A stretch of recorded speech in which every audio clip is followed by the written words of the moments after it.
साईश्वराय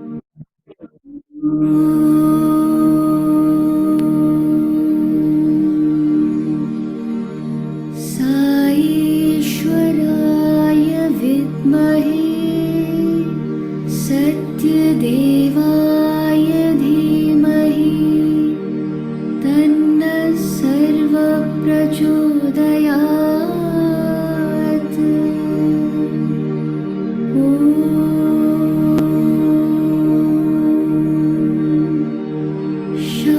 शान्ति शान्ति शान्तिः।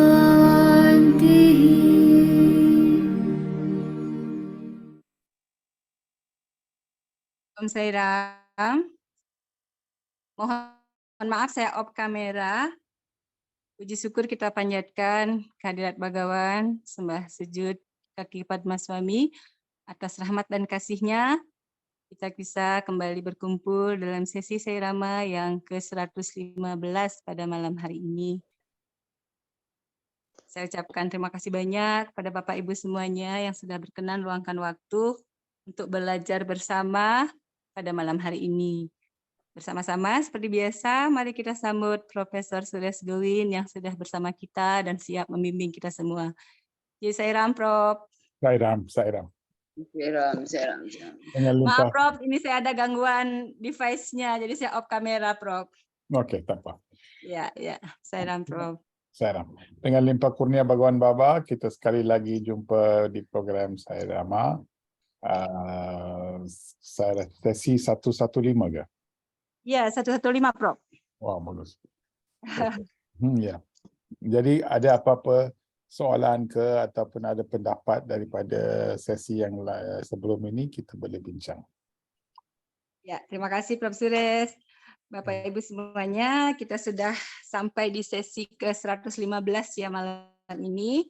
Jadi seperti biasa, barangkali ada hal-hal yang ingin Bapak Ibu tanyakan berkaitan dengan ajaran suami dan pelaksanaannya dalam kehidupan kita sehari-hari, boleh disampaikan.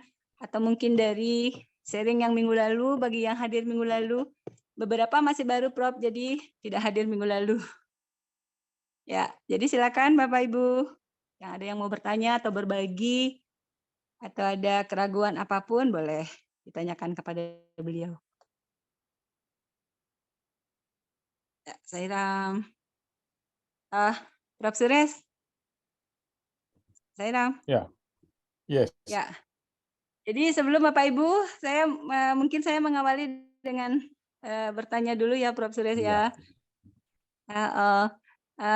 Bagaimana kita tahu kalau kita bertumbuh atau mengalami kemajuan dalam spiritual kita? Jadi ada teman-teman yang baru juga bergabung di sini. Mungkin kita merasa lelah ya, segini-segini aja, siapa tahu seperti itu.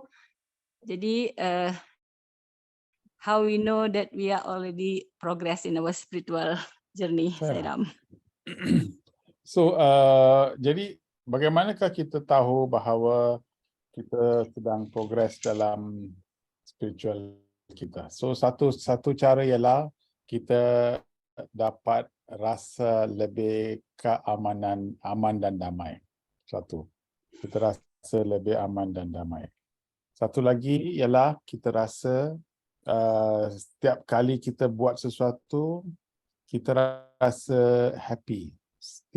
Dan kita tidak tahu mengapa kita happy, tapi apa-apa sahaja kita hari-hari bangun, kita happy sahaja. Ini juga satu tanda yang begitu baik sekali. Ketiga pula, kita tidak akan buang masa untuk cakap pasal orang lain ke ataupun mengurangkan lain ke. Kita rasa perbuatan-perbuatan seperti itu tidak bawa apa-apa faedah kepada kita. Maka kita hanya fikir dan selalu buat sesuatu yang baik sahaja. Jadi perkara-perkara seperti ini akan memberi kita satu tanda yang baik bahawa memang kita dalam perjalanan yang baik. Oke, terima kasih Prof. Suresh. Jadi tanda-tandanya kita menjadi pribadi yang lebih tenang, tidak banyak buang-buang waktu, tidak membicarakan hal yang tidak penting, dan selalu bahagia ya Prof. Suresh. Ya, selalu bahagia ya. Ya, ada yang bertanya begini, Prof. Setelah menempuh jalan spiritual, hidupnya makin susah, banyak ujian gitu, Prof. Tidak. Sebab kalau kita tidak kalau kita tidak jadi spiritual pun, memang ujian ini akan kita mendepankan atau kita akan menghadapi. Sebab oleh kerana kita sudah ambil part spiritual ini, maka kita akan dicepatkan, proses kita untuk menghadapi ujian-ujian akan dicepatkan. Jadi kita fikir bahawa oleh kerana spiritual sahaja yang kita dapat banyak. Tetapi sebenarnya memang ini adalah ujian-ujian yang kita akan dihadapkan, kita akan hadapi. Oke. Jadi bukan berarti kita semenjak kita sebutlah kita latihan spiritual, Ya. terus kita jadi tambah susah, bukan berarti demikian ya, Prof ya? Ya. Ya. Jadi ada yang takut, wah jauh-jauh lah, nanti ketahuan salah kita, malah tambah banyak masalah gitu. Ya. Oke, terima kasih banyak Prof. Sures, penjelasannya clear sekali. Barangkali Bapak Ibu ada yang ingin bertanya atau berbagi, sharing, silakan. Ya, kita ada satu topik menarik dari surat Bagawan yang ke-7 pada malam hari ini. Namun sebelumnya, teman-teman boleh bertanya dulu. Saya Ya, saya. ada pertanyaan di message. Nah, ini sebentar nih mau dek pakai. Bentar ya. Dewa ya. Nah, Ya, saya ya. ya. Saya bacakan ya, Prof. Ya. Prof, saya mau bertanya berkaitan dengan Hari Raya Mahasiwaratri. Mengapa pikiran manusia dikaitkan dengan bulan? Oh, itu senang. Ya. Okey, ini saya rasa soalan ini boleh dijawab oleh orang yang sudah bersama dengan kita untuk lama. Mungkin orang lain boleh buat. Oke. Terima kasih, Prof. Terima kasih Dewa pertanyaannya. Kita Ya, minggu lalu siap. merayakan Mahasiwaratri ya. Ya. Bapak Ibu, teman-teman mungkin ada yang mau respon dari pertanyaan Bro Dewa. Kenapa pikiran kita dikaitkan dengan bulan ya? Silakan berbagi Bapak Ibu semuanya. Saya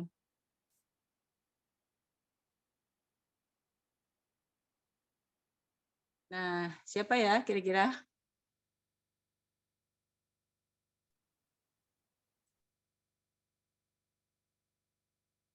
Oke, Seram, Bro, Sisters, kenapa ya? Ada yang mau berbagi? Silakan menanggapi pertanyaannya, Bro Dewa. Sairam, Sekarang. Seram. ya karena bulan adalah dewanya pikiran, di mana tubuh manusia terdiri dari 70-80% air. Jadi daya tarik bulan sangat mempengaruhi pikiran manusia. Jadi kalau pada saat purnama, daya tarik bulan sedemikian kuat, air dari tubuh manusia mengalir banyak ke otak, sehingga pada saat itu orang cenderung menjadi pikirannya kuat, ya kadang-kadang juga jadi nafsunya kuat. Sedangkan pada bulan mati, pada saat itu daya tarik bulan paling lemah, dan pada saat itu bisa dimanfaatkan sebagai kesempatan yang bagus untuk melepaskan diri dari ikatan duniawi ya. Jadi itu adalah waktu yang bagus untuk melaksanakan tapa dan sebagainya. Saya Cantik. Saya begitu baik sekali. Seram mereka, terima kasih. Terima kasih. Ya, mungkin Prof. Sures tambahkan lagi, Prof. Ya, so yang penting sekali kita dapat lihat bahawa harta yang sebenarnya yang kita datang untuk menikmati ada bersama dengan kita. Tetapi selalu oleh kerana mindah kita, pemikiran kita yang begitu banyak, sehingga kan kita ikut kehendak minda sangat terlalu jauh sampai kita tidak dapat menikmati harta yang ada di dalam sanubari kita ataupun dalam hati kita. So, artinya kita harus mengawal pikiran, kita harus mendidik, memupuk, dan kita harus mengawal pikiran kita dengan begitu baik sekali supaya kita boleh transform and transcend the mind. This is what kita harus menyeberangi landasan itu. Jadi untuk buat demikian, Mahashivaratri tiap-tiap bulan ada Shivaratri. Ya. Tapi Mahashivaratri bulan Februari merupakan hari malam di mana bulan itu menjadi terkecil sekali di dalam dunia, di dalam satu tahun. Jadi hari itu, malam itu digunakan menjadi satu kesempatan untuk kita gunakan supaya kita dapat menyeberangi sempadan itu dan kita boleh dapat lihat dan menikmati harta yang kita harus menikmati itu. Dan sekaligus bila kita sudah dapat lihat harta itu, maka motivasi kita untuk berbuat meditation ke ataupun spiritual practices ke akan bersama dengan kita dan kita akan dapat berjaya di dalam spiritual journey kita. Jadi malam itu adalah satu malam yang luar biasa. Diberikan kita peluang untuk menikmati, untuk menghayati spirituality kita. Oke. Jadi harta yang dimaksud kesadaran akan ketuhanan yang ada di dalam diri itu ya, Prof ya? Ya. Yes. Jadi sebetulnya kalau bulannya paling kecil di Mahashivaratri, jadi langkah kita lebih gampang jadinya ya, Prof. Ya, so oleh Lebih kerana mudah bersadana di hari itu. Ya, oleh kerana bulan itu yang terkecil. Jadi pengaruh bulan itu terhadap minda kita begitu kecil. Jadi ikatan itu terlalu tidak ada. Jadi masa itulah kita harus gunakan masa itu untuk dapat menikmati spirituality kita. Ya. Dan kemudian kita lebih mudah untuk melawan godaan-godaan duniawi ya, latihan yang luar biasa, kesempatan yang bagus kita manfaatkan untuk menambah kekuatan di dalam diri dalam menghadapi cobaan dan godaan duniawi di sekitar kita. Ya. Sairam, terima kasih Prof. Suresh, Breka, dan Dewa. Ada lagi kira-kira? Oh ya, dari Berada Ketut, Sairam, sebentar ya, saya baca. Ya.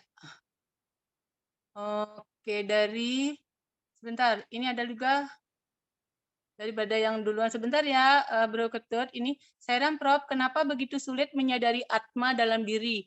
Selubung mana yang lebih dulu perlu kita lepaskan agar kita menyadari Atma di dalam diri? Mengapakah sukar ya? Soalannya mengapakah sukar ya? Ya, mengapa begitu sulit ya menyadari Atma di dalam diri? Ya, sebenarnya actually kerja itu begitu senang sekali. Tetapi oleh kerana banyak kita terlalu macam ini. Kalau for example sebelum COVID kita boleh pergi bajan, kita boleh buat ni banyak perkara yang kita sudi buat. Tapi lepas 2 tahun COVID, sekarang nak dapat nak buat bajan di bajan hall pun pengikut tanya mau datang ke, boleh online ke dan sebagainya. Mungkin dia sudah jadi terlalu tidak rajin untuk pergi ke itu. Sebab kita terlalu comfortable dengan kegiatan itu, kita tidak akan keluar daripada penjara kita, daripada jail kita.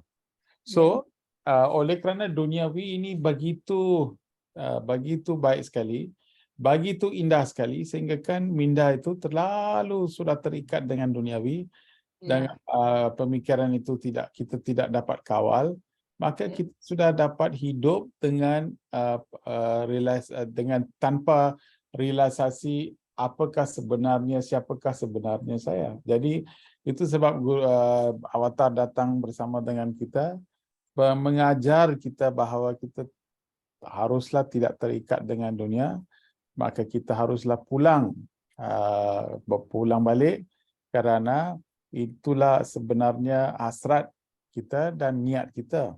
Macam budak saja, cuba, mak bolehkah saya pergi main bola? Okey, berapa lama you nak main? 1 jam saja, mak, saya datang balik.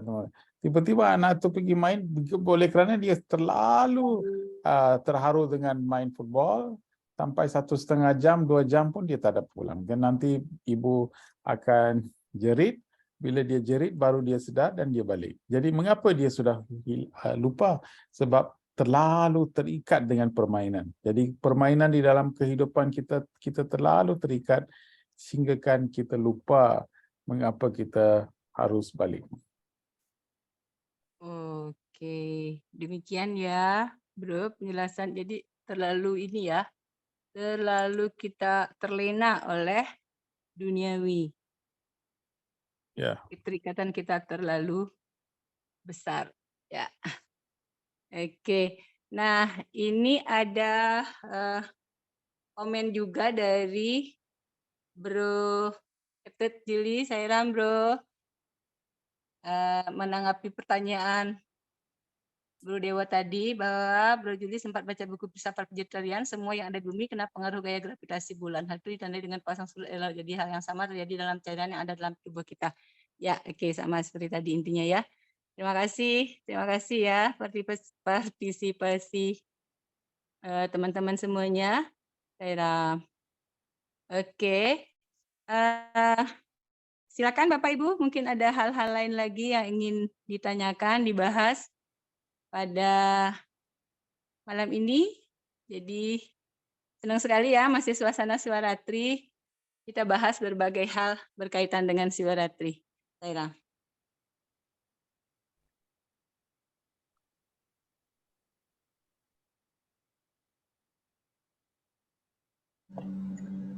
Ya, silakan Bapak Ibu semuanya. Sairam. Salam Saira. Mau menanyakan ke Prof, apakah ada hubungan Mahasiwaratri dengan bagaimana kita mengurangi keterikatan dengan hal-hal duniawi? Apa arti itu?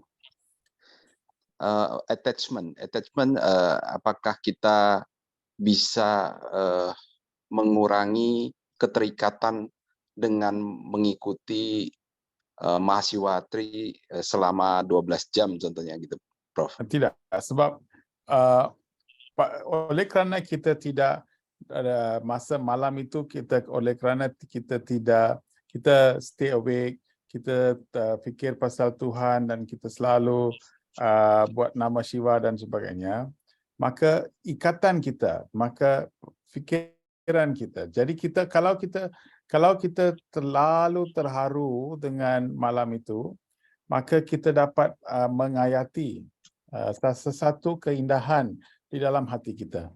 Maka dengan rasa yang indah, yang manis dan sebagainya, kita tidak payah takut kerana minda kita akan fikir bahawa ikatan itu tidak perlu. Maka kita ada sesuatu yang lebih besar. Maka dengan ini, kita sendiri akan melepaskan ikatan kita dan kita akan dipengaruhi oleh pikiran spiritual kita. Iya.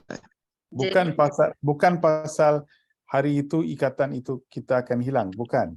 Sebab macam satu cerita yang lebih baik ialah budak itu menangis, budak itu pegang pisau, tapi ibu cakap, bagi saya pisau, budak kecil itu akan pegang kepada pisau itu dengan lebih kuat sehingga kan dia akan lukakan hati. Jadi ibu itu akan cuba bagi coklat dan sebagainya. Yeah. Mata itu pandang kepada coklat, maka ikatan dia kepada pisau itu akan longgar, maka itu pisau akan jatuh dan dia akan diselamatkan. Jadi artinya kita harus mempunyai sesuatu yang lebih besar. Itulah teknik untuk melepaskan ikatan kita dengan duniawi. Kalau kita cakap saya takkan detach, saya akan no attachment, memang kita akan attach. Jadi kita mesti pemikiran mesti ada sesuatu lagi yang lebih besar dan lebih mulia sehingga kan ikatan ini akan terlepas daripada kita. Ini ialah teknik spirituality kita. Oke. Berarti manfaat kita pada saat malam Mahasiwaratri itu kita mengucapkan, menyanyikan nama-nama Tuhan gitu, itu mengingatkan kita kepada hal yang bersifat spiritual gitu. Ya, sebab malam itu kalau malam macam biasa, hari-hari biasa kita buat, tapi Siwaratri kita buat kesan kepada kita bila kita buat dalam Sivaratri ialah pengaruh minda itu sudah banyak kurang. Ya. Jadi bila pendekatan kita dan penghayatan kita terhadap spiritual itu, pengalaman kita akan menjadi lebih besar. Maka dengan pengalaman yang lebih besar pada malam itu, kita ada peluang untuk tidak lagi ikat kepada benda-benda yang remeh. Kita akan hala tuju kita akan menjadi lebih besar. Dengan itu kita akan menjadi detached to the world lah. Ya. Ya. Berarti bisa dalam satu malam itu kita bisa dapatkan manfaat yang lebih panjang gitu, Prof. Betul. Ya. Karena melatih pikiran kita untuk langsung tertuju pada Tuhan kan susah ya, Prof ya. Jadi sama susahnya seperti mengambil pisau dari anak kecil tadi Prof sudah katakan. Kalau kita bilang jangan pegang pisau, maka dia semakin kuat pegang pisau. Demikian juga kalau kita jangan terikat duniawi, maka bisa makin terikat. Tapi kalau dikasih hal yang lebih tinggi, dialihkan perhatiannya, maka melalui Sivaratri ini kita alihkan pikiran kita kepada Tuhan, kepada nama jiwa, maka otomatis hari-hari kita menjadi demikian. Bukannya kita dilarang untuk duniawi. Demikian juga ketika pegang pisau, kita katakan kepada anak kita, ini ada permen atau ada balon, jadi perhatiannya tertuju kepada yang lebih tinggi, lebih tidak berbahaya, sehingga si pisaunya dilepas. Tapi nantinya akan menjadi kebiasaan buat kita di hari-hari kita setelah kita laksanakan sadhana Mahasivaratri itu ya, Prof. Suresh ya. Betul. Jadi kita akan terbiasa dalam suasana yang lebih tinggi dari yang sebelumnya, tidak seremeh yang sebelumnya gitu. Oke, terima kasih Bro Usri. Bapak Ibu mungkin ada ya. Saya mungkin ada teman-teman lagi yang mau menanyakan sesuatu, silakan. Dan diskusi apa saja boleh. Dan Prof. Suresh bilang tidak harus Prof. Suresh yang jawab ya, teman-teman juga boleh berpartisipasi menjawab ya, kalau ada yang bertanya. Atau nanti mungkin boleh disampaikan. Oke, ada Pak Wayan Antariksawan, Sairam Bro. Om Sairam mohon penjelasan mengapa kalimat Samasta Loka Sukino Bhavantu yang sering kita ucapkan, namun di luar bakta saya diucapkan dengan Loka Samasta Sukino Bhavantu. Oke. Kenapa di luar saya Loka Samasta, sementara di kita di dalam saya Samasta Loka Sukino Bhavantu. Silakan Prof. Sebenarnya kita selalu chant Loka Samasta Sukino Bhavantu. Dulu macam tu, Loka Samasta Sukino Bhavantu. Kemudian Baba satu hari bagi tahu kepada semua, jangan cakap macam tu lagi, bagilah tahu Semasta Loka Sukino Bhavantu.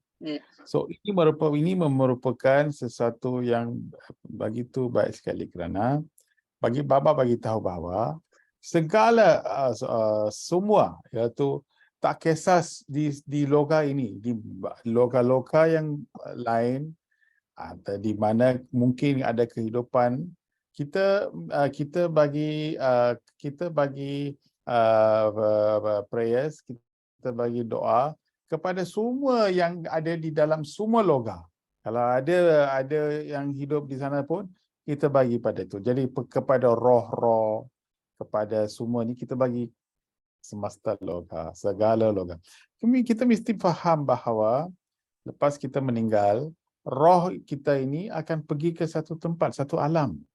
Bukan mana-mana, kita akan pergi ke satu alam. Dan di situ, kita akan berada di situ sehingga kan bila karma sudah habis dan kita kena mungkin balik lagi. Jadi bila kita cakap semesta loka, segala loka yang ada tu, semua roh-roh kepada semua alam itu, kita mesti juga berdoa supaya semua dapat menikmati. Jadi ini merupakan satu sewa yang begitu baik sekali. Sebab bila meninggal, kalau ada orang meninggal, okey 1-2 hari kita doa ataupun 14 hari kita doa, tapi lepas itu kita selalu jangan risau dan selalu worry, selalu sad, selalu bersedih dan sebagainya. Kerana ini juga akan mengganggu mereka di dalam alam yang di sana. Dia akan mengganggu.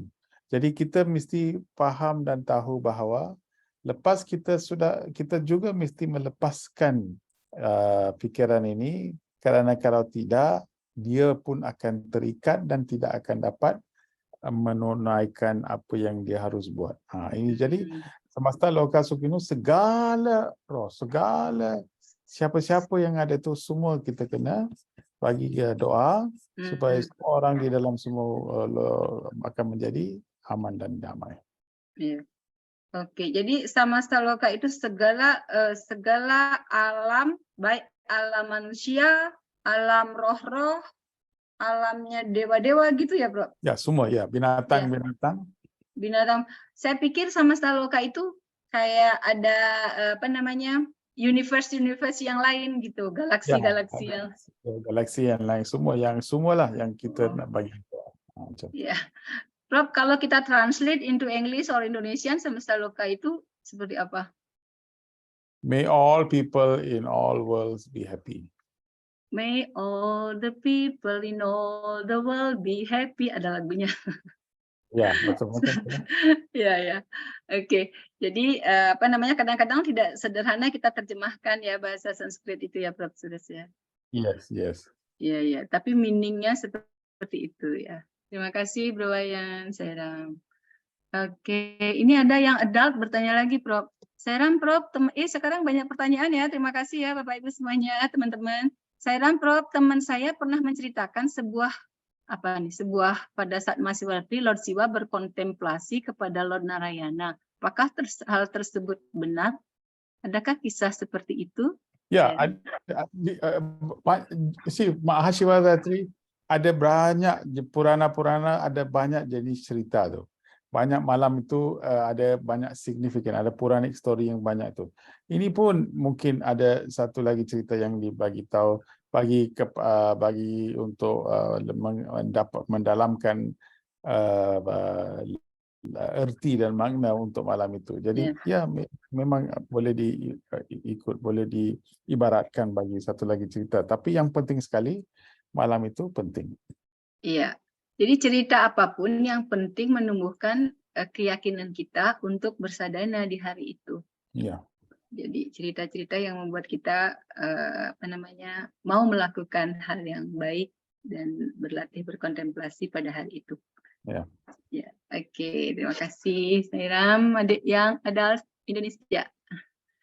Oke, adakah mungkin yang mau bertanya lagi, sharing lagi, atau mau sampaikan langsung boleh, Sairam. Nah, jika tidak, kita mungkin bacakan surat suami untuk kita ya. Boleh. Ya. Bro Pur atau Bro Giri boleh sharing suratnya? Ya, siap, Mode. Ya. Oh, ini ada juga yang bilang pernikahan Siwa Parwati. Ya, nggak apa-apa juga ya. Apapun itu boleh ya. Yang membuat kita makin kuat keyakinan kita dalam melaksanakan Siwaratri. Oke, Om Pur. Ini surat yang ke-7 ini ya. Yang dari kumpulan 9 surat. Kita sudah 3 kali ya membahas 9 surat. Sesi 1 9 surat, sesi 2 9 surat.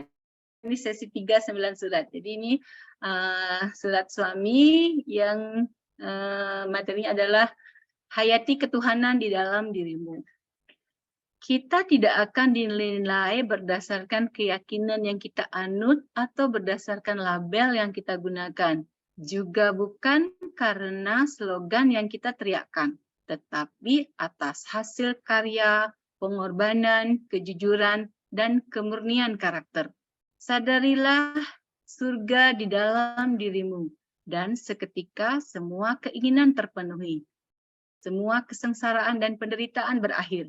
Hayati bahwa engkau yang sejati melampaui tubuh fisik dan juga segala interaksinya dengan dunia luar, melampaui pikiran dan segala motifnya, melampaui gagasan akan kesuksesan atau ketakutan. Penyebab utama penderitaan di dunia adalah karena manusia tidak melihat ke dalam. Mereka mengandalkan kekuatan luar. Dengan penuh kasih, Sri Satya Said, 30 September tahun 80. Sairam. Jadi ini sangat bermakna kerana bila kita lihat di dalam kehidupan kita, cubalah kita dapat ingatkan sesiapa yang kita sekarang ada, siapa-siapa yang kita tidak lupa untuk ingat balik. Kalau kita selalu ingat balik, pilih 1, 2, 3 orang di dalam kehidupan kita yang telah menjadi kesan kepada kita dan selalu kita fikirkan mereka. Just kamu di dalam bila kita dengar ini, cuba senaraikan nama 3 orang. Oke, jadi kita semua yang ada di sini kita ingat 3 orang yang paling berkesan di hati ya, Prof. Suresh. Iya. Atas kebaikannya, atas bantuannya, perannya dalam hidup kita gitu. Ya. Oke. Jadi silakan ya Bapak Ibu di dalam benaknya mengingat tiga nama. Boleh lebih, Prof? Boleh, 10 pun boleh. 10 pun boleh ya. Siapa yang kita ingat langsung ketika kita orang-orang yang berjasa di dalam hidup kita? Oke, pasti sudah langsung ada nih, Prof. Suresh. Ya. So, kalau sudah senaraikan 3 nama, Ya. Kita lihat balik kepada 3 nama atau 10 nama yang kita senaraikan itu. Lihat balik mengapa kita ingatkan nama itu. Oleh kerana mungkin pengorbanan mereka, kejujuran mereka, kemurnian karakter mereka, karya, semua. Okey, adakah betul ayat yang Baba bagi tahu kepada kita? Ya, betul. Betul. Jadi itu jadi kita ingatkan mereka kerana nilai-nilai yang mereka ada itu, dan oleh kerana nilai itu begitu kita tidak mau lupakan mereka. Jadi itulah sebab Baba bagi tahu bahawa akhirnya orang yang mau ingatkan kita juga bukan kerana kita ada semua, tapi apa yang betul ialah kalau kita juga buat pengorbanan, kejujuran, mempunyai kemurnian karakter dan sebagainya, nanti di masa depan pun mungkin orang ramai tidak akan lupa kita. Ya. Jadi ternyata itu ya maksud Prof. Suresh, kita langsung ingat siapa. Sedetik di pikiran kita, nama-nama terdekat kita adalah karena karakter yang dimiliki. Ya. Karena pengorbanannya, karena kejujurannya, karena karya-karyanya, jasa-jasanya di dalam hidup kita. Dan demikian juga nanti kalau kita demikian, maka kita pun akan dikenang dengan kebaikan kita. Ya. So penting sekali ini yang penting sekali kerana bila kita habiskan masa dengan banyak dengan perbuatan-perbuatan atau dengan kegiatan-kegiatan dan habis 1 hari habis, 1 minggu habis, 1 tahun habis, dekad habis. Jadi bila masa sudah lalu, kita harus fikirkan apakah purpose, what is the purpose? Apakah matlamat kehidupan saya? Mengapakah saya hidup? Apakah tujuan hidup dan sebagainya. Bila kita sudah ada halat tuju yang begitu baik sekali, dan bila kita sumbang balik kepada kehidupan, maka kita akan meningkatkan pengorbanan, cara kita, kejujuran kita, kemurnian karakter, ini semua akan menjadi naik. Ini semua akan jadi tinggi. Jadi dengan itu sahaja nilai kehidupan kita pun akan menjadi tinggi. Betul tak? Ya, betul, Prof. Suresh.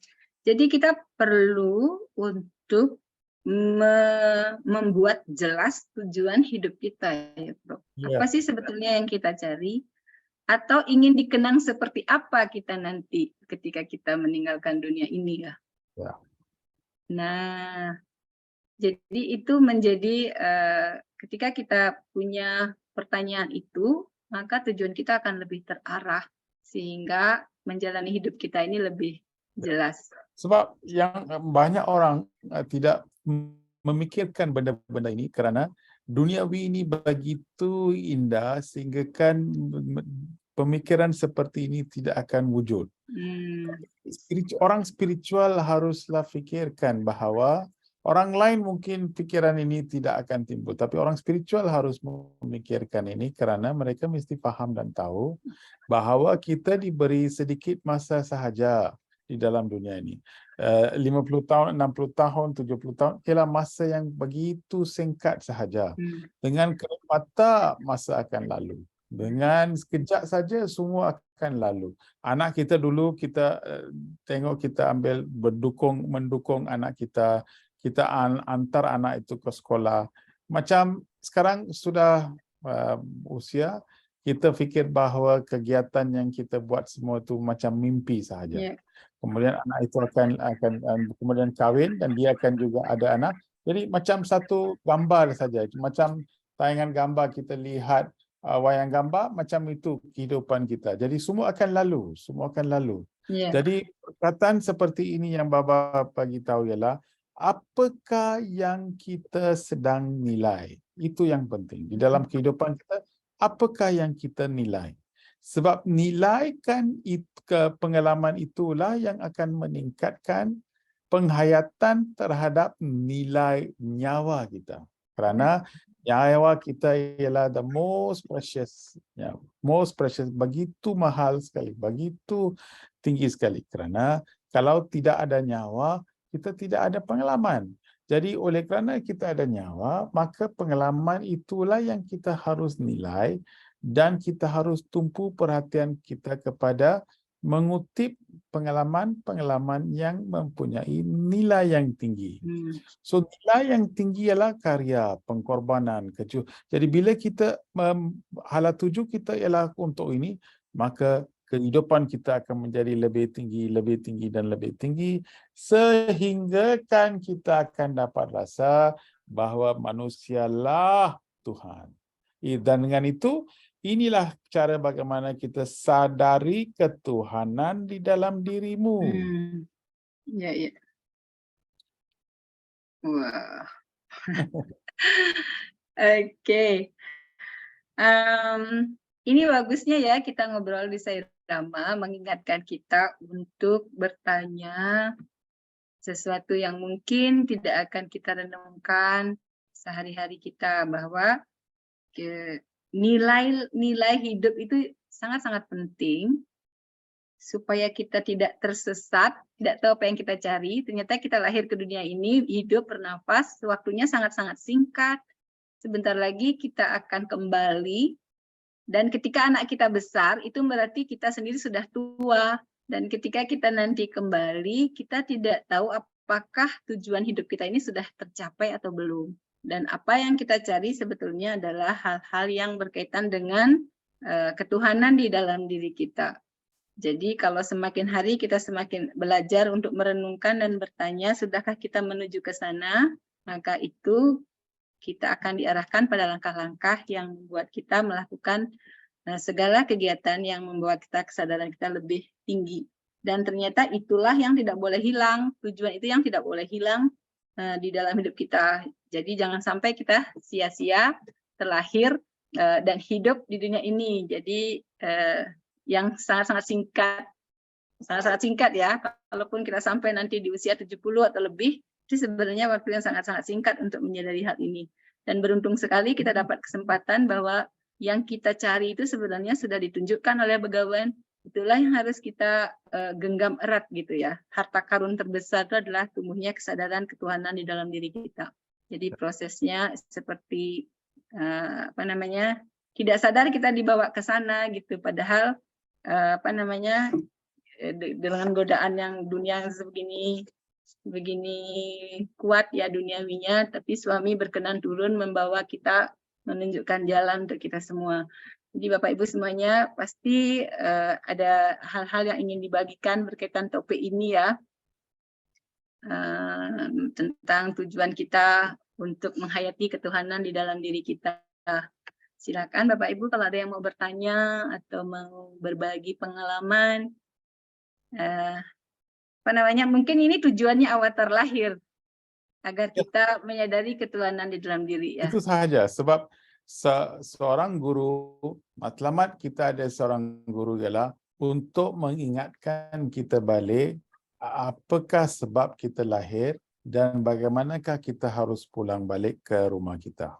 So sekarang oleh kerana kita sudah sesat, kita rasa bahawa duniawi inilah yang betul, kita rasa hubungan kita yang kita ada itu semua betul, maka kita fikir inilah cara kita hidup.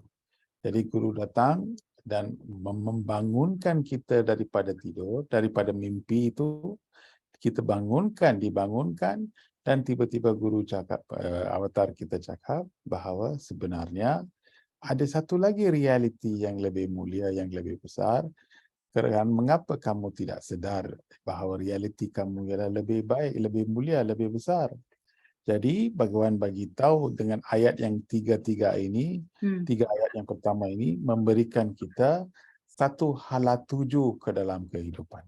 So kita tanya pada Baba, saya sangat percaya pada kata-kata Baba. Saya rasa Baba, apa yang suami cakap itu betul, sangat-sangat betul. Tapi soalannya ialah, bagaimanakah saya harus sadari ketuhanan suami? Baba bagi tahu kita jawapannya, iaitu sadarilah syurga di dalam dirimu. Dan seketika semua keinginan terpenuhi, semua kesengsaraan dan penderitaan berakhir. Jadi inilah cara kita boleh rasa ketuhanan kita. Ini ialah metodologi. Satu ayat yang ketiga ini, satu ayat ialah visi kita, hala tuju kita. Ayat yang kedua pula ialah proses yang bagaimanakah kita harus capai matlamat itu ialah daripada hari ini, fikirkanlah syurga di dalam diri kita. Supaya bila kita sudah ada rasa syurga, maka semua keinginan, apa-apa yang kita mahu dapat dipenuhi, segala kesengsaraan dan penderitaan berakhir. Jadi semua apa yang kita mahu ada di dalam diri kita. Jadi kita mesti dapat sadar itu dulu. Bila kita sudah sadar itu, maka semua akan kita dapat lihat dengan mata yang baik, dengan niat yang baik, maka pengalaman kita akan terus akan bawa merealisasikan ketuhanan di dalam dirimu dan diri. Boleh bertanya, Profesor Ya, Suresh? saya Ram Pak Dewa, silakan. Bukannya ketika kita tidak banyak mau-maunya itu adalah kebahagiaan, Profesor Suresh. Artinya untuk surga yang dalam diri, kita mengurangi mau-maunya kita. Bukan begitu, Pak? Prof. Tidak paham. Sorry, Ya. apa itu? Less of desire when we are in the state of want nothing or less desire, is that not the heaven itself? Ya, itu sebab bila kita, jadi itu sebab ayat yang kedua artinya ayatnya ialah syurga di dalam dirimu seketika semua inginan terpenuh. Jadi bila kita sudah rasa kesyurgaan, iaitu kepuasan, maka keinginan untuk mendapat sesuatu itu akan jadi kurang. Kita tidak mau, tak payahlah, tidak cukup, saya cukup. Macam itu. Jadi bila kita keinginan itu tidak ada, maka lebih banyak lagi happiness and joy dan sebagainya kita boleh rasa. Sebab keinginan itu sudah banyak kurang. Dan itulah tandanya bahawa kita sudah dapat rasa syurga di dalam hati kita. Kan soalan yang sebelum ini tanya, macam mana kita sudah faham dan tahu bahawa kita di dalam spiritual journey, apakah progres kita? Satu lagi progres ialah keinginan kita sudah banyak kurang. Ya. Jadi kita ketika dikatakan ketika semua keinginan terpenuhi, karena kita sudah tidak punya keinginan. Tidak banyak mau. Iya, tidak banyak ada kemauan. Kalau kita lihat, ya terima kasih. Kalau kita lihat Bhagawan suami adalah Tuhan. Tuhan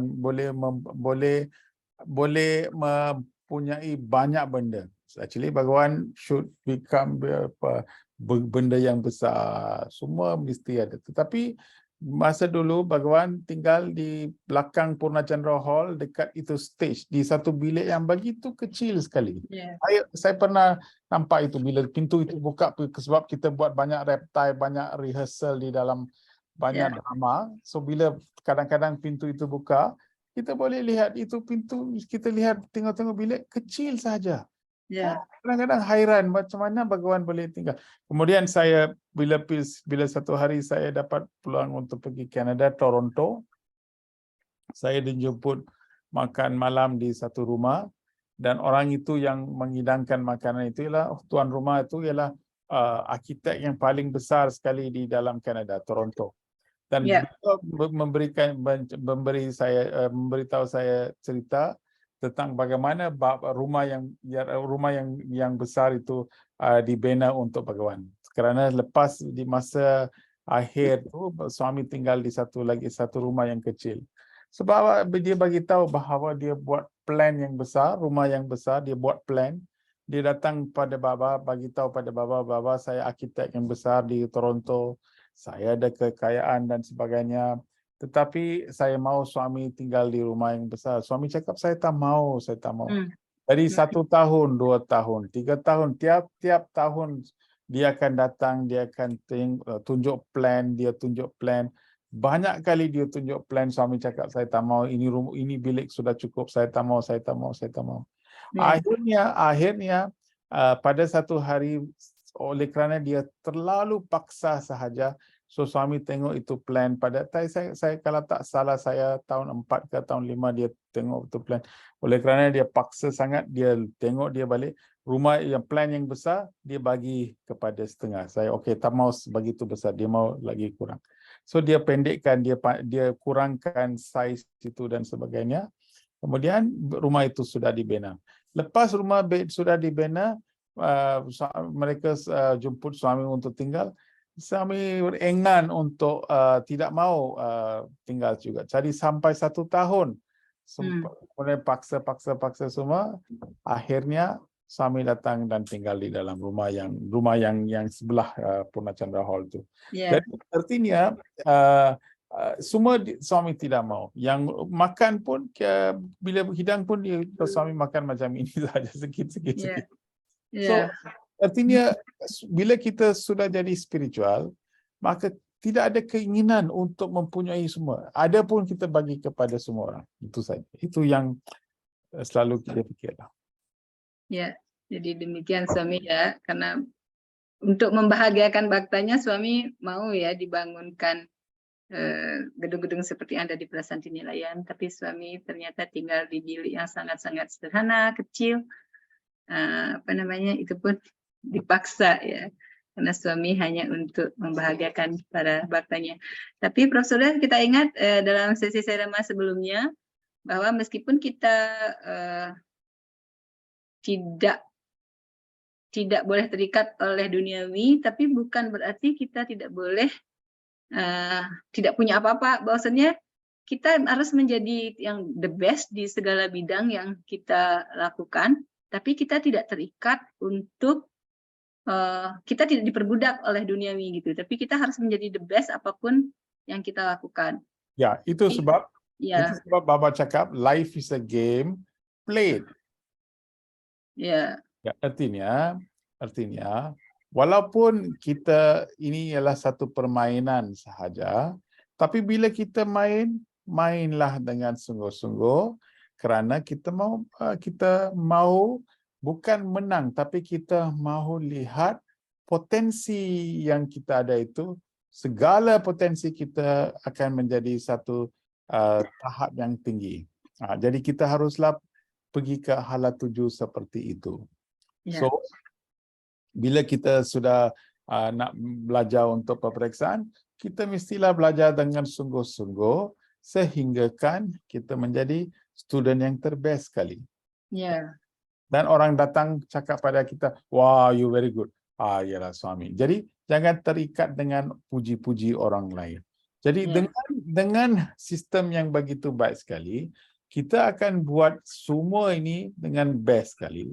Tapi kita tidak akan terikat. Kita tidak mau terikat. Jadi bila kita tidak ada terikat dengan kepada apa-apa, maka kita akan menjadi satu instrumen yang baik kepada suami. Maka kerja dengan melalui kita, banyak lagi kerja boleh dibuat untuk kebaikan manusia. Ya. Jadi jangan kemudian beralasan karena kita tidak punya keinginan, kita bermalas-malasan. Jadi kalau kita seorang pengusaha, jadi pengusaha yang terbaik. Jadi seorang arsitek terbaik, dokter yang terbaik, dan kemudian yang lain mengikuti. Karena ketika kita jadikan kerja kita sebagai ibadah, persembahan kepada Tuhan, maka semua akan mengikuti. Ibaratnya kita, Prof. Sudes bilang, kita mau petik kelapa, mesti mesti pohon kelapanya yang harus kita panjat, dapetin kelapanya, bukan bayangan kelapanya. Kalau kita panjat kelapa aslinya, maka bayangannya mengikuti. Tapi kalau kita kejar bayangan, maka yang asli nggak akan mengikuti. Jadi kemarin kita bahas tentang itu. Jadi ketika kita mengikuti jalan spiritual, bukan berarti kita melepaskan tugas keduniawian kita, hanya keterikatan kita yang tidak kita bawa gitu. Ya demikian ya Prof. Suresh ya. Ya, Bapak Ibu yang ada pertanyaan, silakan. Saya Bu.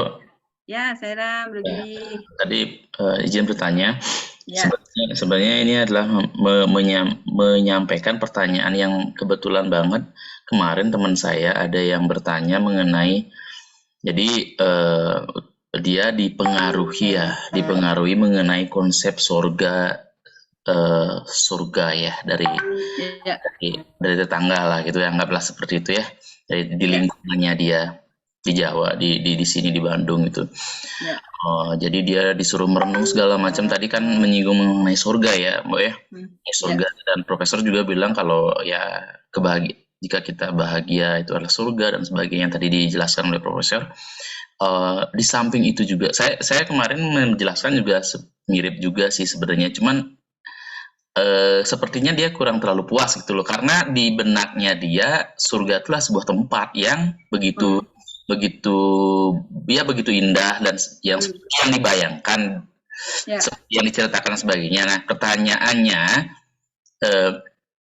apakah memang selain ya kita bahagia itu adalah surga, juga memang karena kan di kitab suci ya, termasuk di Weda sendiri juga dibilang wah surga ada macam-macam rasiwaloka apa macam-macam seperti itu. Bisa sedikit dijelaskan oleh profesor mengenai konsep surga itu seperti apa begitu, supaya mungkin bisa dia juga puas juga sih sebenarnya seperti itu, bisa mengcompare dengan yang di sebelah saya. Terima kasih, Prof. Ya. So, bila kita seorang Kristian, kalau untuk surga untuk dia, apakah jenis surga yang ada untuk Kristian ataupun jenis untuk orang-orang yang menganut agama yang berlainan? Mungkin gambaran itu berlainan kerana bergantung kepada ajaran mereka bersama-sama. Jadi, surga yang dianggap oleh kita pun mungkin berlainan. Tetapi yang penting sekali, adakah sesiapa, kalau saya bagi tahu tidak, syurga itu ialah satu tempat di mana kita boleh dapat lihat gunung yang tinggi, laut yang indah, manusia yang cantik dan sebagainya. Adakah orang yang sudah pergi ke syurga itu datang balik bagi tahu kepada kita? Tidak boleh. Sebab jadi bila saya cakap apa saya pun tidak ada bukti untuk menunjukkan bahawa inilah tempatnya. Jadi bila kita masuk ke dalam debate seperti itu atau perbincangan seperti itu, tidak boleh tidak ada apa-apa makna kerana kita tidak dapat bukti selain daripada apa yang sudah ditulis di dalam buku. So jadi untuk sebenarnya untuk mendapat satu penjelasan yang baik, saya hanya dapat faham satu sahaja. Jadi bila saya pergi ke surga, apakah perasaan saya? Oh, you akan rasa bahagia. Okey, satu. Kedua, di sana segala apa yang you buat, you akan rasa puas. So bila saya dapat tahu bahawa kebahagiaan dan kepuasan itulah yang akan saya hadapi di akhir saya. Jadi saya ambil dua perkataan ini dan saya akan masukkan ke dalam segala kegiatan. Kok nggak bisa dikerasin, Jong? Saya akan masukkan itu ke dalam segala kegiatan yang ada pada dunia ini sekarang. Jadi bila saya bangun dengan hati yang puas. Saya bangun dengan hati yang gembira, hati yang riang. Saya pergi ke kerja, saya hati kerja dengan puas, hati dengan baik. Jadi bila saya buat perkara ini, saya sebenarnya sudah menikmati syurga itu di sini. Buat apa saya mau meninggal dunia, baru saya mau menikmati syurga itu. So bila saya sudah buat perkara-perkara ini dengan attitude yang seperti itu, maka ini akan dapat lihat bahawa saya sadari syurga di dalam diri kita. Sebab bila saya sudah buat ini perkara, saya mau menikmati syurga di dalam dunia ini. Dan bila saya sudah menikmati syurga di sini, bila saya meninggal, mungkin ada satu lagi syurga yang lebih besar. Tak apalah, itu kalau saya dapat, saya tak kisah. Sebab saya sudah menikmati syurga. Betul? Ya. Ya, betul. So, ini pengalaman ini pada hari Rabu. Tiap-tiap minggu hari Rabu kita datang, kita bersama-sama dengan para bakta sekalian daripada seluruh Indonesia, ada daripada Jawa, Bali, semua datang bersama-sama 1,5 jam. Kita berbincang dengan dalam lagi dengan keindahan ajaran Satya Sai Baba. Kita rasa inspirasi, kita rasa baik. Bukankah ini 1,5 jam keindahan, macam rasa macam kita ada di dalam syurga? Ya. Jadi bila kalau kita tidak menikmati kesyurgaan ini saat ini, macam mana kita boleh meninggal dan menikmati syurga di selepas kita meninggal? Ya. Yang di depan mata aja dulu ya. Ya. Jadi inilah yang kita harus, kalau kita ada bersama dengan anak kita.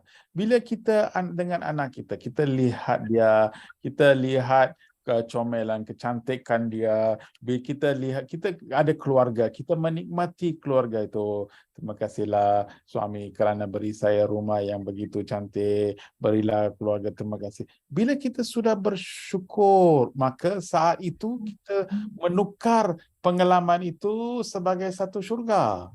Bila kita makan, bila kita boleh makan dengan selesa makanan itu, kita boleh telan, kita boleh rasa semua itu, kita sudah ada di dalam satu keadaan dalam syurga. Jadi kalau kita tidak dapat menikmati kesyurgaan itu, Perdana Menteri kita Datuk Seri Anwar Ibrahim beliau telah kita memperkenalkan Malaysia Madani. Ini adalah satu perkataan yang dia gunakan, Madani. Madani artinya keinsanan. Jadi bahawa di Malaysia beliau mahu semua orang menikmati Madani. Jadi saya tulis artikel dalam surat khabar pasal Madani dan bagi tahu bahawa ini adalah satu pengalaman yang kita semua mesti menikmati, kerana di dalam Madani ini ialah di mana kita boleh dapat rasa saat saya tulis artikel itu dalam surat khabar saat Madani. So saya tulis satu artikel dan keluar baru semalam keluar. Jadi bila orang dengar, orang baca dan sebagainya, hari ini baru saya datang daripada studio di mana saya dijemput untuk beri ulasan di televisyen Malaysia untuk beri ulasan tentang Madani ini, dan ulasan akan keluar besok malam 8.30 dalam National Television, kerana besok ialah hari 100 Perdana Menteri kita ambil lantikan. Jadi hari ini ialah malam itu dia nak buat rancangan itu dan dia dapat ulasan saya tentang apa arti itu Madani. So mengapa saya ceritakan ini ialah sebab kita harus menghayati segala kebaikan dengan mata yang baik. Di dalam Indonesia pun kalau kita lihat, banyak perkara-perkara yang baik berlaku, banyak saat-saat yang kita harus menikmati bahawa orang ramai hidup dengan aman dan damai.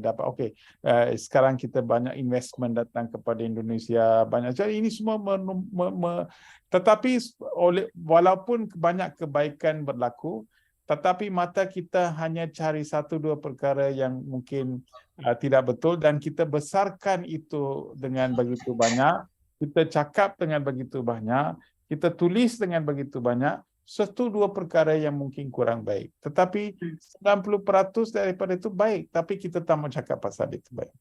Ya. Okey, saya ulang Profesor S. Jadi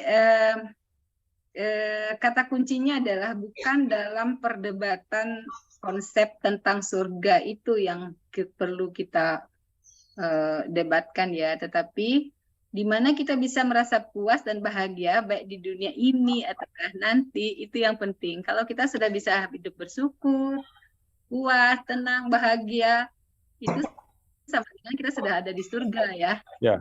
Nah, ya sesederhana itu. Kalau bukan kita bahas konsep-konsep yang panjang, tapi hidup kita jadi bagaimana, itu yang penting. Kalaupun orang misalkan berbeda pendapat ya tidak apa-apa ya, Prof. Suresh ya. Ya. Yang penting kita jalani dan pahami adalah membuat diri kita dan sekitar kita, hati kita selalu bahagia, selalu penuh syukur dalam setiap hal yang kita lakukan. Kita bisa makan, kita bisa nelen makanan, kita bisa bernafas, itu kan syukuri semua itu sudah surga, yang sederhana aja. Ya, kalaupun kita bicara surga itu di mana, siapa yang pernah membuktikan sudah ke sana dan kembali menceritakan? Kan belum ada juga. Jadi ya yang ada di sini aja kita pahami. Terima kasih Prof. Suresh, terima kasih Bro Giri pertanyaannya. Ya, Kalau ada yang bertanya lagi, memang sedikit aja Mau ya. Memang ya kita berada di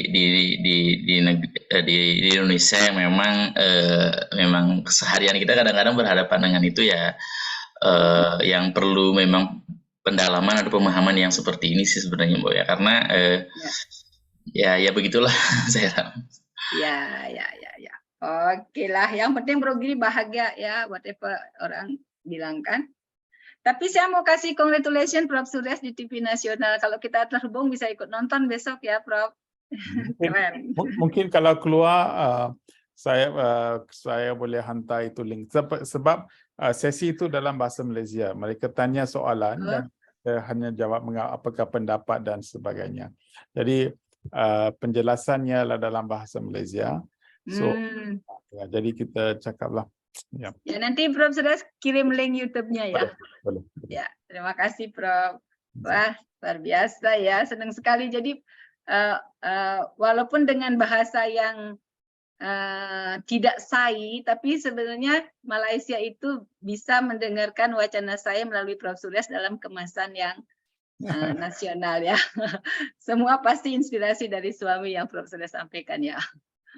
So yang penting sekali sebab itulah sebab suami tidak datang hanya untuk pengikutnya yang sebut perkataan Sairam. Ya. Ya, suami datang untuk dunia. Jadi message yang kita bawa itu kita mau semua orang dapat menerimanya kerana ini akan memberikan peluang kepada orang ramai untuk menikmati kesyurgaan di dalam hidup ini, di dalam kehidupan ini. Kerana ramai orang tidak tahu menjadi happy. Ramai orang tidak tahu untuk hidup dengan aman dan damai. Maka semua kesusahan dan kesulitan, walaupun di dalam ada duit, ada rumah besar, tapi tidak ada tidur. Orang tidak dapat tidur. Hari itu dalam kelas saya bagi tahu 189 orang student saya bila saya ajar, dan tiba-tiba saya tanya berapa orang di sini ada masalah tidur. 40% orang antar naik tangan, ambil tangan. Sebab mereka rasa tertidur, cara mereka tidur itu tidak baik dan mereka tak dapat menikmati ketiduran. Tidur ialah sebenarnya satu cara bagaimana kita boleh dapat rasa syurga. Bila tidur kita hilang diri, kita tidak fikir apa-apa. Jadi bila kita tahu cara bagaimana kita dapat tidur dengan lena, itu merupakan saat-saat kesyurgaan yang telah diberikan kepada kita. Tapi itu pun kita tidak tahu menikmati. Kita tidur dengan ada banyak mimpi. Kita jerit di sini, jerit di sana kerana mimpi satu macam.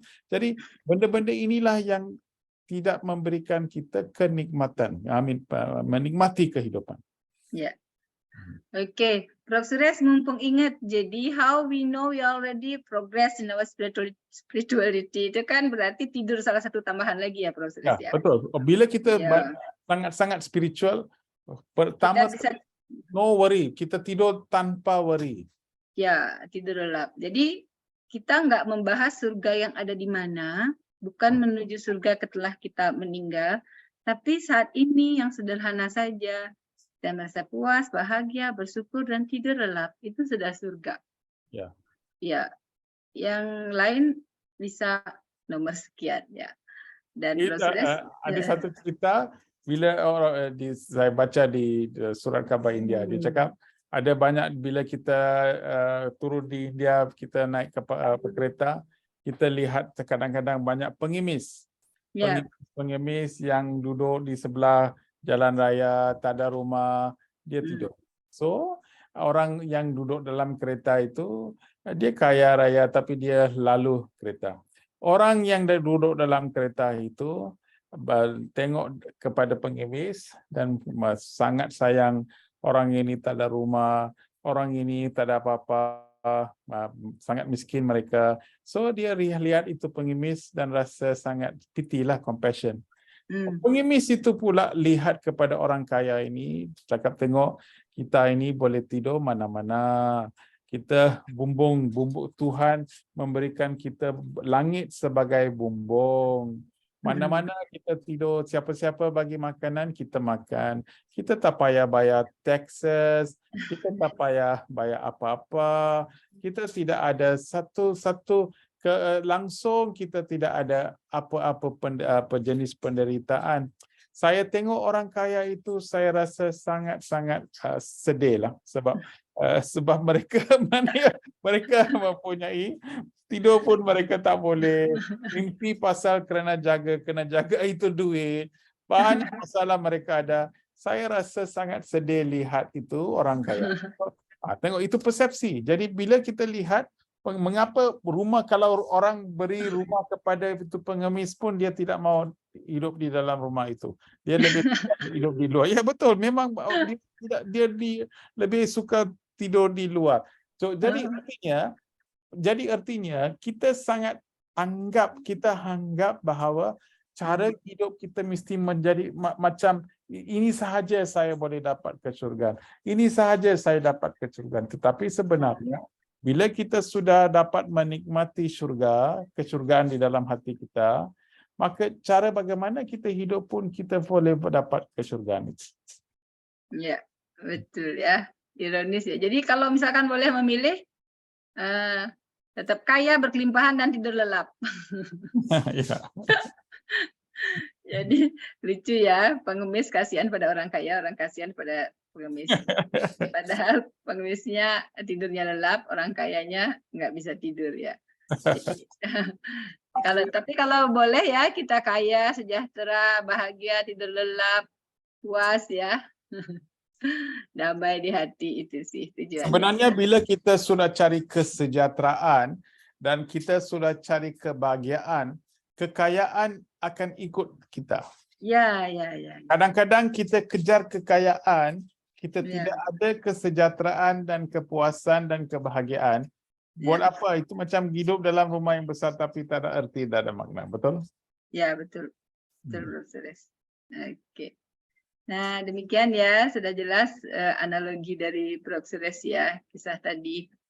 Jadi yang penting saat ini udah kita bahagia, yang saat ini aja ya kita bisa kita jaga, yang bisa kita kontrol. Apa yang ada di hati kita. Bahagia itu sederhana ternyata. Lalu bersyukur dan berada di momen saat ini dengan puas, damai, bahagia. Oke. So, ya. ayat yang kemudian kita kena habiskan di belakang ni. Sambil bagi tahu, ayati bahawa engkau yang sejati melampaui tubuh fisik dan juga segala interaksinya dengan dunia luar lingkungan, melampau pikiran dan segala motifnya melampaui kegagasan akan kesuksaan atau ketakutan. Kesuksaan. Ya, success and fear. Ya. Jadi sukses dan failure atau sukses dan takut semua ni bergantung kepada ini. Jadi penyebab utama, ini Bhagawan Swami habiskan surat ini dengan mengatakan penyebab utama penderitaan di dunia adalah kerana manusia tidak melihat ke dalam. Itu saja. Ada dengan satu ayat sudah habis semua. Artinya, segala kesusahan yang manusia menghadapi ialah sebab dia tidak dapat tahu dan faham bagaimana untuk mencapai ke alam atma dia. Mereka mengandaikan kekuatan di luar. Jadi mereka memberikan semua semua ini mereka bergantung kepada dunia di luar sahaja, bukan dunia yang dalam. Ya, inilah yang kita abaikan dan semua kemudian kita tidak dapat merasai kepuasan dan keinginan. Ya, kita sibuk mencari kedamaian di luar diri kita, padahal sebenarnya harta karun ada di dalam. Oke. Dan bila kita kejar kebendahan, macam Sita kejar itu rusa itu lari ke dalam hutan. Jadi bila Sita lari, rusa itu lari lagi. Bila dia lari kejar balik, rusa itu lari lagi. Jadi dengan ini kita kita sudah faham bahawa bila kita kejar kebendahan, kebendahan itu tidak akan memberi apa-apa kepuasan. Sehingga kan Sita hilang peluang untuk bersama dengan Sri Rama dan segala penderitaan berlaku kerana untuk 1 second dia sudah fikiran dia daripada Sri Rama itu jatuh kepada itu rusa. Jadi 1 second, satu saat sahaja dia 1 detik ya, sedetik dia sudah hilang. Dia sudah lupa. Bukan lupa, dia punya fokus sudah beralih kepada rusa. Kemudian kehidupan sudah jadi susah. Iya. Bertahun-tahun jadi susah karena lupa sedetik ya, proses. Ya. Jadi demikian ya pelajaran yang kita ambil dari cerita Rama ketika cerita Ramayana ketika Sita melupakan sejenak Rama, penderitaan yang harus beliau hadapi begitu luar biasa. Ya. Di balik memang harus terjadi untuk jadi contoh kepada kita umat manusia. Nah, demikian Bapak Ibu surat ke-7 yang kita bahas pada malam hari ini. Satu lagi perkara saya rasa untuk minggu depan mungkin kita boleh bincang. Tiap-tiap bhakta haruslah fikirkan mengapa saya berada di dalam syurga. So kita kena tulis satu, mungkin bagi tahu kepada kita mengapakah saya berada di dalam syurga. Mengapa kita harus maksudnya mengapakah saya, mengapakah saya sekarang berada di dalam syurga? Apakah sebab-sebab saya rasa bahawa saya sedang berada di syurga?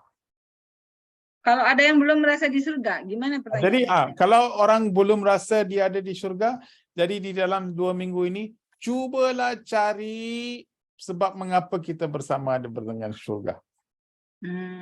Jadi kita dengan itu dia boleh rasa, ya saya rasa saya dalam syurga sebab pertama sekali saya sangat-sangat bersyukur kerana boleh bernafas dan bernafas balik. Jadi saya boleh buat pernafasan tanpa kesakitan. Ini pun sudah jadi satu kesyurgaan untuk saya. Jadi bila kita sudah dapat beri pengiktirafan kepada kesyurgaan yang saya menikmati, maka ini akan memberikan kita kesedaran bahawa saya memang hidup di dalam syurga. Itu sebab first is the acknowledgement that you are in heaven. Ya, ada juga. Jadi mungkin gini ya, Prof. Suresh, saat-saat mana kita sedang merasa berada di surga dan saat-saat apa kita merasa tidak ada di surga. Bagaimana mempertahankan perasaan ada di surga itu lebih lama? Boleh gitu ya, Prof. Suresh? Boleh, tapi selalunya bila kita beri tumpu perhatian kepada saat-saat mana yang kita tidak ada dalam surga, biasanya senarai itu lebih panjang daripada saat-saat yang kita ada di dalam syurga. Iya. Biasanya jadi, begitu ya. Jadi kita latihan yang kita nak beri kepada mindah kita ialah supaya mindah itu cari saat-saat yang kita rasa kita di dalam syurga. Carikan itu. Oke, oke. Ah, Cari dan kenang saat di mana kita merasa di surga. Apakah Ya. pada saat kita makan, apakah saat kita meditasi, Ya. apakah kita saat jalan-jalan di alam, Ya. atau apa saja. Ya. Oke, oke. Nah, sebentar Prof. Suresh. Jadi kita ada PR ya untuk latihan kita sampai 2 minggu ke depan di sesi Sairama 116 nanti. Kita mau observasi diri kita, apakah kita sedang saat mana kita merasa ada di surga, ada momen-momen apa, dan kita pertahankan rasa itu lebih lama. Oke, itu PR kita nanti untuk kita sharingkan 2 minggu mendatang. Semoga Bapak Ibu sehat semua dan hadir kembali di sesi Sairama berikutnya. Nah, ini ada komentar. Kemarin sempat baca wacana Baba saat Mahasiwaratri, di mana Kailasa tempat siwa, hati yang bahagia adalah tempat siwa. Itulah Kailasa. Wah, keren.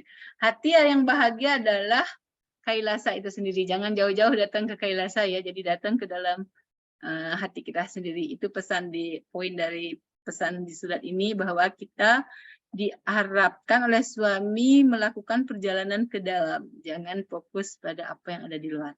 Terima kasih Bro Giri. Dan ini Mbak Ilo, sangat luar biasa penjelasan Prof. Suresh tentang surga, yaitu berbahagia dan bersyukur. Terima kasih Prof. Oke, Sairam. Nah, Bapak Ibu, kita sudah, kalau ada pertanyaan masih boleh ya. Kita masih ada 1 menit. Oke. Tapi bila misalkan tidak ada yang sharing atau bertanya lagi, kita akan akhiri sesi kita pada malam hari ini. Adakah gerangan? Sairam, Bagawan, teman-teman, Bapak Ibu semuanya. Oke, Prof. Suresh, mungkin tidak ada pertanyaan ataupun sharing dari teman-teman. Prof. Suresh mau tambahkan sesuatu? Ya, tidak. Jadi lagi satu ialah di bulan September nanti zon 4 kita punya zone akan adakan conference, zonal conference di Sri Lanka. Kali ini kita jumpa di Sri Lanka pada September di satu tempat yang mungkin indah. Jadi banyak orang mungkin akan datang ke situ. Jadi kalau kita boleh, kita bersama, kalau boleh kita bersama-sama jumpa di Indonesia tahun ini, di Sri Lanka tahun ini, mungkin tahun depan kita mungkin ada di Malaysia ke atau Indonesia. So, jadi tiap-tiap 1 tahun kita nak jumpa di satu tempat di zon 4 kita. Oke. Ya, Sairam, Prof. Suresh, terima kasih informasinya. Ya, kita bisa belajar secara offline bagi teman-teman yang mungkin nanti bisa bergabung ya. Oke. Terima kasih ya. Terima kasih Bapak Ibu semuanya, saya brother, sister, kakak, adik semuanya sudah luangkan waktu bersama-sama pada malam hari ini. Kita sudah sampai di penghujung acara. Banyak hal yang sudah kita pelajari dari sharing kita pada malam hari ini. Terima kasih banyak Prof. Suresh. Semoga senantiasa sehat dan semangat selalu membimbing kita. Sekali lagi terima kasih semua peserta Sairama malam ini. Semoga banyak bekal yang kita dapat ya untuk melakukan perjalanan ke dalam diri dan meraih surga yang ada di dalam diri kita. Kailasa yang ada di dalam diri. Jadi kita akan berlatih bersama-sama mempertahankan surga di dalam diri kita. Nanti kita sharingkan dalam sesi Sairama berikutnya, sesi ke-116 2 minggu mendatang. Semoga Bagawan memberkati kita semua, kesehatan dan kebahagiaan lahir dan batin. Di Sairam kita akhiri dengan hening sejenak dan tutup dengan doa. Samasta loka sekino bhavantu.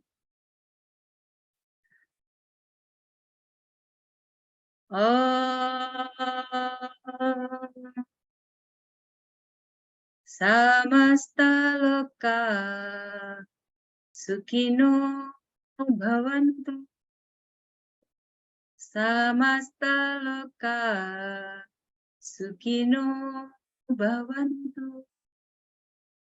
Samasta loka sukino bhavantu. Om Shanti Shanti Shanti. Sairam. Sairam. Thank you very much, Prof. Suresh. Sairam. Lagi.